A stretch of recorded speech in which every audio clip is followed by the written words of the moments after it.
Get your keys shined up, grab a stick of juicy fruit. The taste is gonna move ya. Ba-da-ba-ba-da-ba-ba. Hello, my friends. Welcome to Thumb Together TV. My name is Andrew Fantasia, and today we're going to be talking about Locke and Key together. As usual, if you enjoyed this video, please feel free to give it a thumbs up and give some love to that subscribe button as well. Otherwise, I'm getting my ass thrown inside the magic mirror, and I'm never coming out again. By the way, this key I'm holding is not from Locke and Key. This is actually from Ready Player One. They had these little key things at Hot Topic, and I got one of these. But it looks like it could be from this. So, hey, there we go. And Netflix, if you want to make some replica keys from this show, nobody's going to stop you. Just saying. All right, let's talk about Locke and Key. This is something I was really excited for because, newsflash, I don't read a whole lot of comics. I don't. I'm a bit too cheap. And comics that cost a lot of money, and they usually go on and on and on. But I do read some. And of all the ones I've read, Locke and Key is without a doubt the best comic book my eyes have ever looked at. It's just the best comic book I've read, period. And adaptations have been tossed around the development hell halls for quite some time, and now finally this has been made. And a Netflix series fits with this. It really does fit. So I was excited when I heard that this was happening.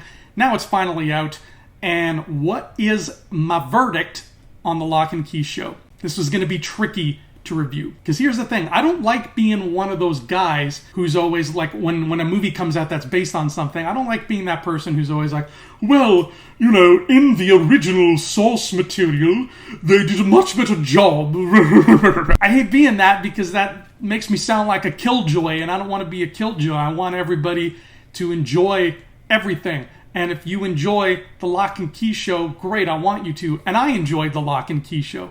But I gotta say, it's a far cry from the Locke and Key books. This right here is the entire Locke and Key story. These are all the graphic novels. It comes in 6 volumes, and they're not huge. Like, these are thin books. So it's a very straightforward story.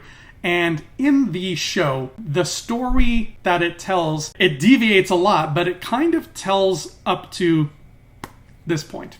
It kind of gives you half of the story in these 10 episodes of the show, but it does so in a very watered down way, taking turns that are interesting and other turns that are not so interesting, and arriving at sort of the same point, but kind of leaving us scratching our heads thinking, why did they make these changes? Were they just being different for the sake of being different? If so, fine, but if that's the case, why adapt something if you're gonna change it that much? I don't know, and it's really hard to describe, so I will put a spoiler warning later when I get into spoilers. I'm going to say this right off the bat. The casting in Locke and Key is damn near perfect. A couple of the characters are pretty different. Like, the mom is a much different character. But the three kids right here, the Locke children, are like they've been ripped off the page of the comic and just brought to life by some kind of wizardry. It is sheer wizardry how they got these 3 kids who look and sound just like what I imagined they would sound like when I was reading it. And they all play it so well. That little guy there, that's Georgie from It. So he finally gets to not be killed by a killer clown, but still have to deal with some very scary things. That kid is going to grow up to be the bravest human being on the planet because he has now dealt with Pennywise and he's dealt with Dodge. Now, I'm going to talk about Dodge, and I'm going to be as spoiler-free as I can when I talk about Dodge. Dodge is the villain of Locke and Key. Once again, the actor they got to play Dodge, she looks exactly like how Dodge looks in the book.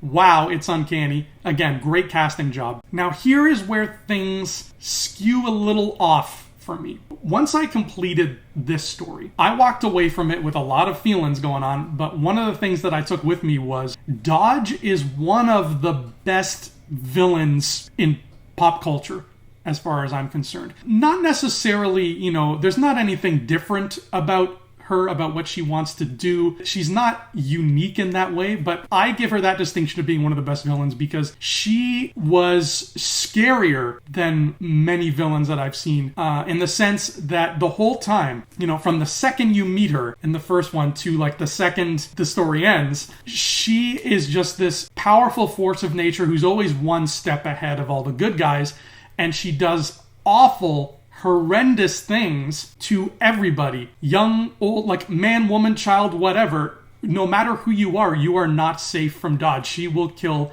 indiscriminately. So it's one of those things where, you're watching the story unfold and this villain is just constantly getting in everybody's way. And you, the reader, are tearing your hair out and like, oh my God, somebody please stop her. I don't want her to hurt anybody else, but she keeps on going. I haven't had that experience with a villain in a very long time. And she really was frightening. She was frightening. I was so scared the whole time for the characters because I know how powerful she is. I know that nothing will stand in her way. Like she's not going to refrain from killing somebody just because they're a little kid. She's not going to be like, oh, little kid, run off now and let me do my evil thing. No, if you're a little kid and you're in her way, she's snapping your neck. She doesn't care. Dodge is flat out horrifying. And maybe that's partly because the Locke and Key graphic novels are extremely R-rated. Right now, I'm holding in my hand about 17 tons of human gore and about 6,523 F-bombs.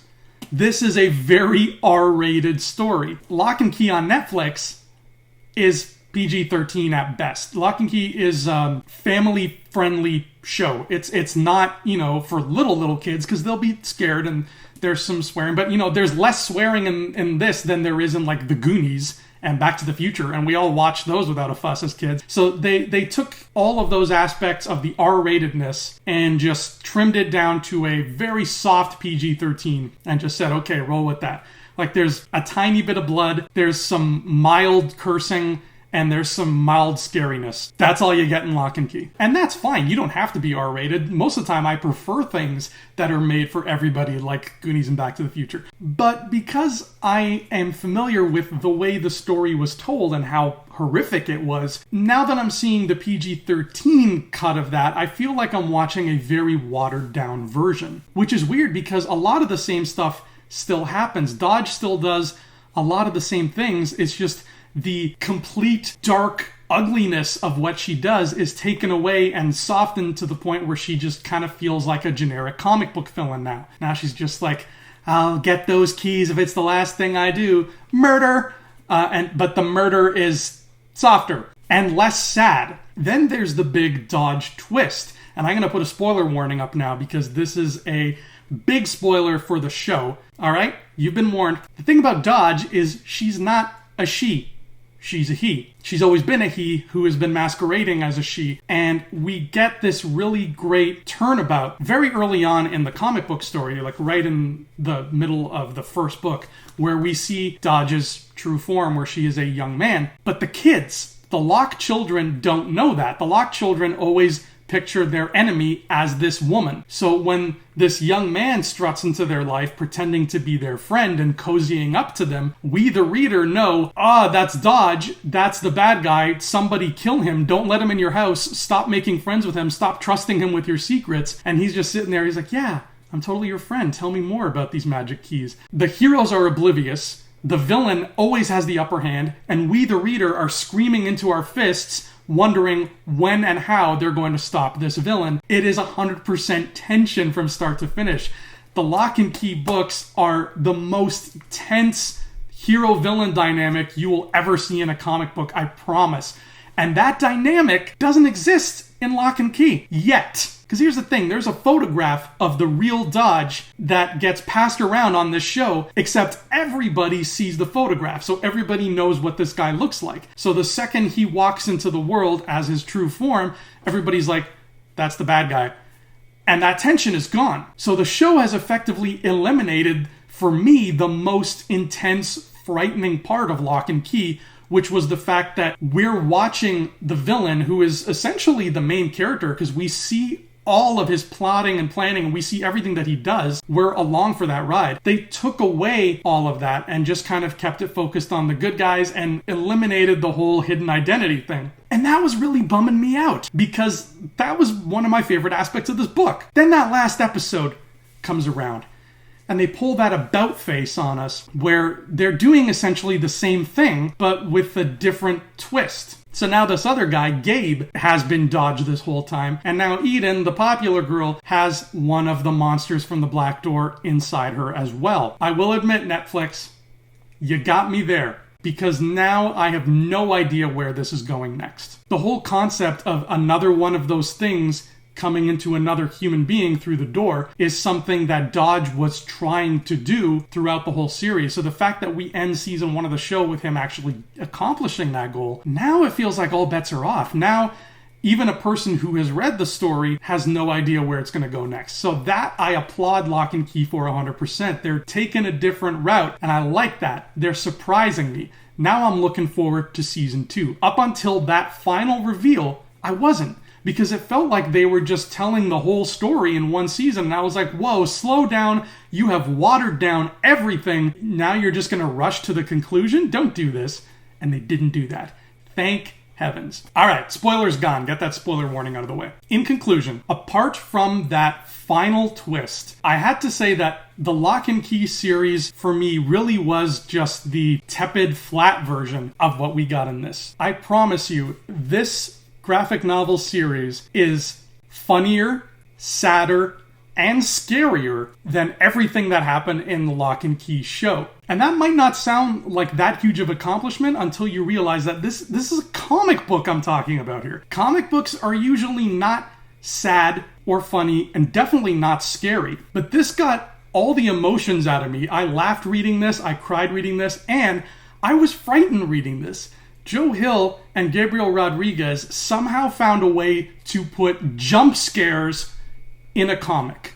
I can't, the only way you can understand what I'm talking about is if you read it yourself. But there are moments in this book where you are going to come across a point where you turn a page and you gasp at what you see. They throw in jump scares and big moments like this to get you in the horror mood. Because at the end of the day, this is a horror book. Look at this cover.